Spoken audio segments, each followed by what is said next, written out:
വേനലവധിക്കാലത്ത് പ്രവാസികളെ കൊള്ളയടിക്കുന്ന വിമാന കമ്പനികൾക്കെതിരെ പ്രതിഷേധവുമായി പ്രവാസി സംഘടനകൾ. വിമാനക്കൊള്ള അവസാനിപ്പിക്കാൻ കേന്ദ്ര സംസ്ഥാന സർക്കാരുകൾ ഇടപെടണമെന്ന് ദുബായിൽ വിവിധ സംഘടനകൾ സംഘടിപ്പിച്ച കൂട്ടായ്മകൾ ആവശ്യപ്പെട്ടു.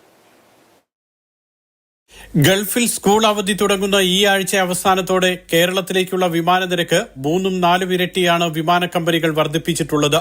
ഇതിനെതിരെയായിരുന്നു പ്രവാസി സംഘടനകളുടെ പ്രതിഷേധ സദസ്സ്. കേന്ദ്ര സംസ്ഥാന സർക്കാരുകൾ ഇടപെട്ട് പ്രശ്നത്തിന് ശാശ്വത പരിഹാരം കാണണമെന്ന് ICF ദുബായ് സെൻട്രൽ കമ്മിറ്റി സംഘടിപ്പിച്ച അവസാനിക്കാത്ത ആകാശച്ചതികൾ ജനകീയ സദസ്സിൽ പങ്കെടുത്തവർ ആവശ്യപ്പെട്ടു. അബ്ദുൾ അസീസ് സക്കാഫി മമ്പാട് പരിപാടി ഉദ്ഘാടനം ചെയ്തു. Sherif Karassery, advocate Ashiq Thaikandi, advocate Muhammad Sajid, Akkaf secretary Deepu, Orma ഭാരവാഹി അനീഷ്, മുനീർ പണ്ഡ്യാല, മാധ്യമ പ്രവർത്തകർ തുടങ്ങിയവർ സംസാരിച്ചു. KMCC കാസർഗോഡ് ജില്ലാ കമ്മിറ്റിയുടെ നേതൃത്വത്തിൽ സംഘടിപ്പിച്ച പ്രഭാത സംഗമവും വിമാനക്കൊള്ളക്കെതിരെ പ്രതിഷേധിച്ചു. ചൂഷണം അവസാനിപ്പിക്കാൻ സർക്കാരുകൾ ഇടപെടണമെന്ന് പരിപാടി ഉദ്ഘാടനം ചെയ്ത KMCC ഉപദേശക സമിതി വൈസ് ചെയർമാൻ യഹ്യ തളങ്കര ആവശ്യപ്പെട്ടു.